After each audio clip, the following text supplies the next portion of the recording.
नमस्ते। आज इस नमस्कार भाई साहब। प्लैनेट टॉक शो में हम लोग भविष्य की शिक्षा पर मंथन कर ही रहे हैं कुछ लंबे समय से।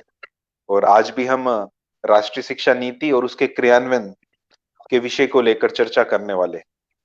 हम लोगों के लिए बड़ा हर्ष का विषय है कि आज हमारे साथ श्री किशोर नोटियाल जी, आप एमए हिंदी संस्कृत और सबसे इम्पोर्टेंट आपको शिक्षा में 26 वर्ष का एक लंबा अनुभव है।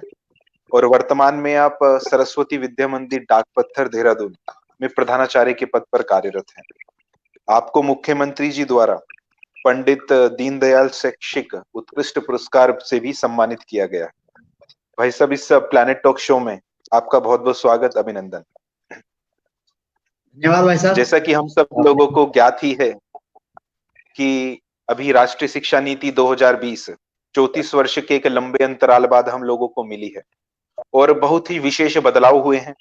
सबसे प्रथम शिक्षा नीति 1968 में, उसके बाद 1986 में, और अब 34 वर्ष के बाद राष्ट्रीय शिक्षा नीति 2020 हम लोगों को मिली है। और आजकल इसके क्रियान्वयन को लेकर देश में बहुत ही चर्चाएं चल रही हैं कि कैसे इस शिक्षा नीति को हम जमीनी स्तर पर इम्प्लीमेंट करेंगे। और इस सब की शिक्षा नीति इम्प्लीमेंट कैसे हो, इसमें सुझाव कैसे रहे, कोविड के समय लोगों का अनुभव कैसा रहा शिक्षा में, आज हम इन सब की चर्चा श्री किशोर नोटियाल जी से करने वाले हैं। किशोर जी, मेरा पहला प्रश्न आपसे यह है कि राष्ट्रीय शिक्षा नीति 2020 में निश्चित ही सभी बिंदु अच्छे हैं, परंतु आपको क्या लगता है कि कौन से ऐसे मुख्य बिंदु हैं जो एक बड़ा बदलाव लेकर आने वाले हैं शिक्षा नीति 2020 के? हाँ, धन्यवाद भाई साहब, आपने हमें इस प्लेनेट शो में आमंत्रित किया। मैं आपका बहुत बहुत धन्यवाद करता हूँ। और जो राष्ट्रीय शिक्षा नीति 2020, हम सब जानते हैं कि किसी समाज की दिशा दशा और उसकी वहाँ की शिक्षा कैसी है, उस शिक्षा पर ही वहाँ की उस समाज का मूल्यांकन उसकी शिक्षा से होता है। भारत जगत गुरु रहा है और यहाँ की जो शिक्षा थी, यहाँ की संस्कृति थी, वो बहुत सुदृढ़ थी।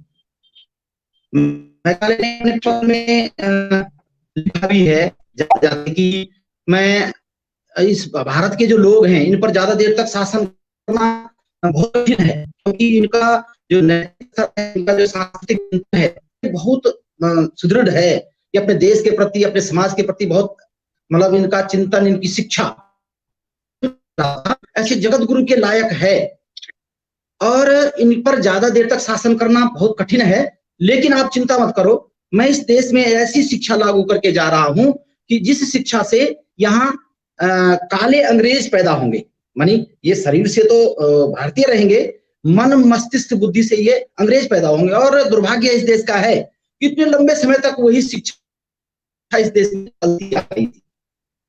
34 वर्षों के लंबे अंतराल के बाद ऐसा नेतृत्व इस देश में मिला, ऐसा नेतृत्व इस देश को मिला जिन्होंने, और ऐसा एक मतलब यही नहीं, और ऐसे ऐतिहासिक निर्णय और इस प्रकार के जो शिक्षा में बदलाव और शिक्षा के कारण ये जो नई राष्ट्रीय शिक्षा नीति बनी है, चिंतन के बाद, बहुत ही शोध के बाद और बहुत बारीकी से इसका वो करने के बाद आगामी शिक्षा कैसे रहने वाली है, आगामी जो मतलब डिजिटल इंडिया जिसको प्रधानमंत्री जी शुरू से ही कहते आ रहे हैं, ऐसी शिक्षा उन्होंने, जैसे आपने कहा कि भाई इसमें मेन बिंदु, सभी बिंदु बहुत अच्छे हैं, लेकिन मुझे जो लगता है कि जो पहले हमारे 10+2 की शिक्षा थी, अब इन्होंने जो इसमें नई जो राष्ट्रीय शिक्षा नीति है इसमें 5+3+3+4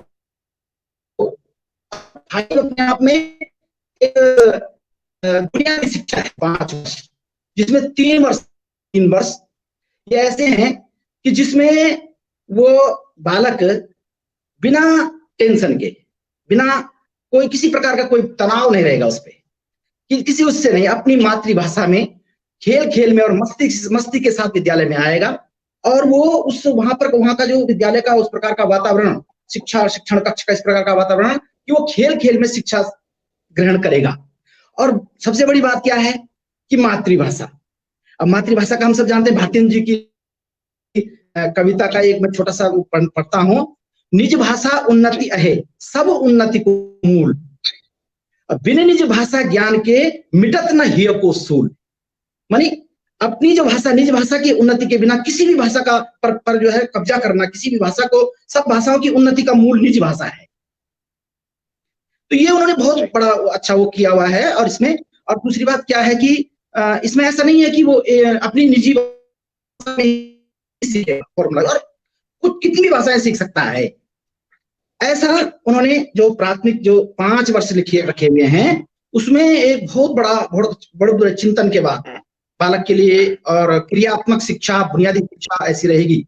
और उसके बाद जो है तीसरी, चौथी और पांचवी ऐसे 3 वर्ष, 6, 7, 8 में भी विशेषकर उसमें क्या है, तो कंप्यूटर और तकनीकी शिक्षा सीखेगा। तकनीकी शिक्षा और क्रिया आधारित क्रिया शोध की शिक्षा सीख करके और वो आगे जाएगा। और अंतिम जो 4 वर्ष हैं विद्यालयी शिक्षा के जो 4 वर्ष हैं, पहले 5 वर्ष प्रारंभ के और 4 वर्ष जो हुए हैं, उसमें बालक का जो सर्वांगीण विकास और जो उनके विकास का जो क्रम होता है, उन क्रमों में वो अपनी विषय अनुसार, मतलब अपनी जो योग्यता क्षमता उसके अनुसार विषय चयन का उसका रहेगा। उसके अनुसार जो है वहाँ किस कौन सा, मतलब ऐसा आर्ट साइड, साइंस साइड का जैसे चक्कर होता था, ये कुछ नहीं है। स्वतंत्र रूप से वो अपना शिक्षण और अपने विषयों को चुन सकेगा, अपने विषय के अनुसार, जो अपनी इच्छा रुचि के अनुसार अपने सब्जेक्टों को कर सकेगा।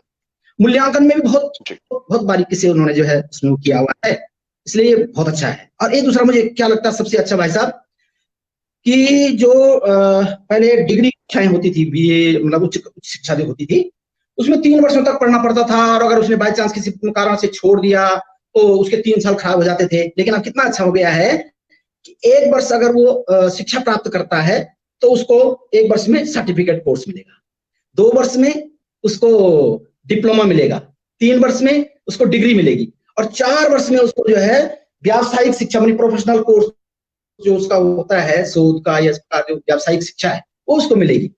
तो इसमें बहुत अच्छा है मुझे लगता है, और इस प्रकार काफी अच्छा और बहुत अच्छा है भाई जी। इसी प्रश्न को आगे लेकर चलते हैं। आजकल क्रियान्वयन को लेकर चर्चा हो रही है कि शिक्षा नीति का क्रियान्वयन कैसे होगा। आप क्या सुझाव देंगे क्रियान्वयन में, और क्या मुश्किलें आपको लगता है कि ये आने वाली हैं? क्रियान्वयन भाई साहब, स्कूल में विद्यालयों में जैसे इसको नई शिक्षा नीति को जो क्रियान्वयन के लिए है, उसके लिए तो मैं समझता हूं कि जो विद्यालय में मतलब हमने YouTube चैनल है या इस प्रकार से वेबसाइट, और इसका मातृभाषा में अगर हम कंटेंट माने मातृभाषा में है नहीं, मिलते नहीं है, सरलता में नहीं मिलते हैं, पुस्तकें भी मिलती है तो वो पुस्तकें इस प्रकार की नहीं है। तो मैं समझता हूं कि अगर हम जो है उनके इस प्रकार के कंटेंट और बनाएंगे, और ई लाइब्रेरी है, मातृ की पुस्तकों का डिजिटलीकरण है, डिजिटल बने हो, मतलब जो पुस्तकें कहीं मिलती हैं उनको जो है डिजिटल बने, ऐसे ही पत्रिका है, इसकी डेवलपमेंट है, ये ऑनलाइन इस प्रकार की जो वो बनेगी, वो ऐसा क्रियान्वयन इस टेक्नोलॉजी के द्वारा उनका क्रियान्वयन हो सकता है। और कठिनाइयां जो आप कह रहे हैं, कठिनाइयां जैसे हमको विद्यालयों में उसमें काफी कठिनाइयों का सामना करना पड़ा है जी भाई साहब। जो ये कोरोना महामारी है, इसके कारण से भाई साहब क्या है कि अभिभावकों के पास जो है ऑनलाइन जैसे हम कोई काम दे रहे थे, कोई वो दे रहे थे, तो उनके पास जो है बहुत समस्या है, क्योंकि यहाँ संयुक्त परिवार है। संयुक्त परिवार के कारण जो है 5-5, 6-6 बच्चे एक उसमें हैं, और वो काम दे रहे थे तो सबके लिए नहीं हो पा रहा था, और कहीं कहीं पे नेट की सुविधा नहीं है, इंटरनेट नहीं पहुंच पा रहा है, मतलब सबकी पहुंच में न होने के कारण। और अगर माना उनको मिल भी गया काम, अगर मिल जाता था तो फिर उसकी चेक करने की बड़ी समस्या हो रही थी, इसको चेक कैसे करें, क्योंकि अगर माना वो प्रत्येक विषय का भी भेज नहीं सकता था, मतलब सरलीकरण नहीं था, थोड़ा कठिन थी, चुनौती थी बहुत बड़ी। तो आपने इसके साथ ही अपने जो पूर्व कोविड के अनुभव भी साझा किए हैं कि कोविड का आपको क्या अनुभव रहा, आपको किन समस्याओं का सामना करना पड़ा। टेक्नोलॉजी का आपने बहुत अधिक उपयोग किया ही होगा, मुझे बहुत सी चीजें याद हैं कि आपको भी याद होगी कि प्रधानाचार्य बैठकों में हम लोग वीडियो कॉन्फ्रेंसिंग के कुछ सत्र दिखाते थे कि ये संभव है। उस समय स्वप्न लगता था कि पता नहीं संभव होगा या नहीं होगा, परंतु कोविड ने वह कर दिखाया कि उसी से ही आपको शिक्षा आज देनी पड़ी एक लंबे समय में। और आपने बताया कि इन इन चीजों की हम लोगों को दिक्कत आई। तो भाई साहब, आपके इन राष्ट्रीय शिक्षा नीति में बड़ा स्पष्ट है कि ई शिक्षा पर जोर देना है, और आपने टेक्नोलॉजी को बहुत ज्यादा अनुभव किया है कोविड काल में। तो आपको क्या लगता है कि हमें किस प्रकार से एक तो टेक्नोलॉजी को सुचारू रूप से चलाना चाहिए, और हमें टेक्नोलॉजी में किन किन चीजों की और जरूरत है?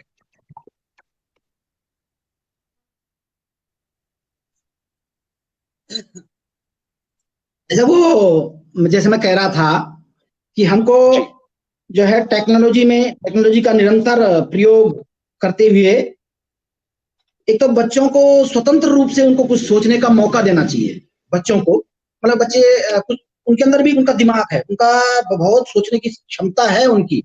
इसलिए कुछ बच्चे तो बहुत जी इतना एडवांस होते हैं कि वो जैसे टीचर मान लिया जाए कक्षा में जाते हैं, वो कुछ पढ़ाने लग गया तो वो देखते हैं कि ये टीचर कैसे पढ़ा रहा है, और मैंने यूट्यूब चैनल पे जो देखा था टीचर वो कैसा पढ़ा रहा था। मतलब बच्चों को एक स्वतंत्रता प्रदान की जानी चाहिए, और एक अभिभावकों को भी जो है इससे संबंधित जो है और वो दे देनी चाहिए स्वतंत्रता। दूसरी बात है कि विद्यालय में अपना यूट्यूब चैनल विद्यालय का होना चाहिए, वेबसाइट विद्यालय की बनानी, वेबसाइट तो बहुत जरूरी है, प्रत्येक विद्यालय को बनानी चाहिए ताकि। और मैं समझता हूँ कि भाई साहब जैसे हमको ये थोड़ा कठिनाई मुझे महसूस हुई कि कभी हमारी बैठक होती थी, पहले ये था नहीं। आप तो पृथ्वी कुल से के माध्यम से आप कुछ ना कुछ कराते रहते थे वास्तव में। कभी किसी टीचरों का सेमिनार करा देते, किसी का वो सेमिनार करा देते थे, कभी कोई वीडियो भिजवा देते थे। मैंने भी झारखंड में था तो आप लोगों से काफी ऐसे वीडियो, एक टीचर थे वहाँ स्टूडियो बना रखा था, तो वो टीचर के जो ई कंटेंट थे वो वहाँ हम देखते थे और बच्चों को दिखाते थे। वहां पर तो मैंने 3 क्लासें अलग अलग की हुई थी, मतलब इंटर के लिए अलग से प्रोजेक्टर लगा कर, हाई स्कूल के लिए अलग प्रोजेक्टर था और ऐसा किया हुआ था। परंतु इस कोरोना महामारी ने तो बहुत ज्यादा इसमें विस्तार किया है। तो इसके लिए मैं उस समय क्या हुआ कि थोड़ा कठिनाइयां क्या हुई कि जैसे आपने कह दिया कि भाई गूगल मीट पे आपकी बैठक होगी, फिर दूसरे संगठन ने कह दिया कि आपकी जूम ऐप पे होगी, अब फिर कुछ मतलब अलग अलग हो रहा था। तो उससे जो है थोड़ा सा बहुत कठिनाइयां उसमें हो रही थी। हालांकि सीखने को बहुत कुछ मिला है भाई, बैठकें कैसे हो सकती है, आप वहां पर बैठ करके मेरे से इंटरव्यू कर रहे हैं, या मुझे आपने स्टूडियो में बिठाना था, वहीं पर आप सामने सामने होते।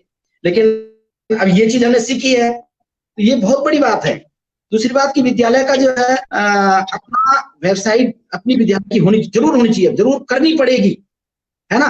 और मैं समझता हूँ कि एक ऐसा ऐप का निर्माण करना चाहिए, जैसे आपने ये वाला जो ऐप किया है ये स्वतंत्र रूप से है। ऐसे एक ऐप ऐसा करना पड़ेगा कि जो जिसमें छात्र अपनी समस्याओं को रख सके और टीचर उसके समाधान को आसानी से दे सके, विद्यालय के लिए वो अलग से हो, ऐसा वो करना चाहिए। और मैंने तो अपने विद्यालय में यहाँ पर जब मैं जुलाई में आया तो यहाँ पर मैंने एक विचार किया है कि एक स्टूडियो टाइप का बनाएंगे।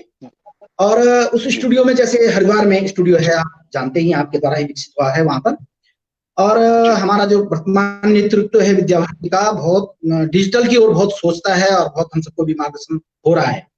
तो मैं भी यहाँ पर ये विचार कर रहा हूँ कि भाई साहब कि एक स्टूडियो बनाया जाएगा और उसमें अलग से, मतलब जैसी कक्षाएं लगती है ना, 6th 7th 8th है, 9th 10th 11th, 1 घंटी प्रत्येक उसकी टीचर की वो स्टूडियो बनाएगा या कोई वीडियो बनाएगा, इस प्रकार से प्रत्येक घंटी होगी। इसको इसी बार से प्रारंभ कर रहे हैं ताकि आगे तक भी हमारा चलता रहे और उसको जो है आगे तक हम उसको ले जाएंगे। और ऐसे ही जो है जैसे प्रश्न मतलब हमने कराए भी हैं इस समय, तो ऐसे ऐप के माध्यम से जो है बहुविकल्पीय प्रश्नों को और उनको करा करके और बच्चों को दे दिया ताकि वो 1 महीने में मतलब बीच बीच में उनका टेस्ट होता रहे और आसानी से होता रहे। जी जी जी, आपने बड़े स्पष्ट बहुत अच्छे सुझाव दिए कि बच्चों के प्रश्न और टीचरों के द्वारा उसका उत्तर, इसका एक डिजिटल प्लेटफॉर्म में एक प्लेटफॉर्म आना चाहिए। और आप एक kind of smart class digital studio अपने विद्यालय में विकसित करने वाले हैं, जिससे हम सुचारू रूप से ई शिक्षा की ओर बढ़ें। आपके सुझावों पर हम निरंतर ही काम करेंगे, और जो भी आपने सुझाव दिए हैं, अगले सत्र से पूर्व हम अपनी एप्लीकेशन के अंदर उसको इम्प्लीमेंट करेंगे और निश्चित ही कोशिश करेंगे, जैसा आपने जाखनीदार में किया था ऐसा ही हम डाक पत्थर में भी मिलकर कुछ ना कुछ नया कोशिश करके करें। आपने अपने सुझाव दिए, बहुत बहुत धन्यवाद भाई साहब आपका इस सत्र में। नमस्कार। नमस्कार भाई साहब, बहुत बहुत धन्यवाद। हम निश्चित ही मिलकर कुछ करेंगे भाई साहब, डाक पत्थर में जी भी। भाई साहब, जी जी।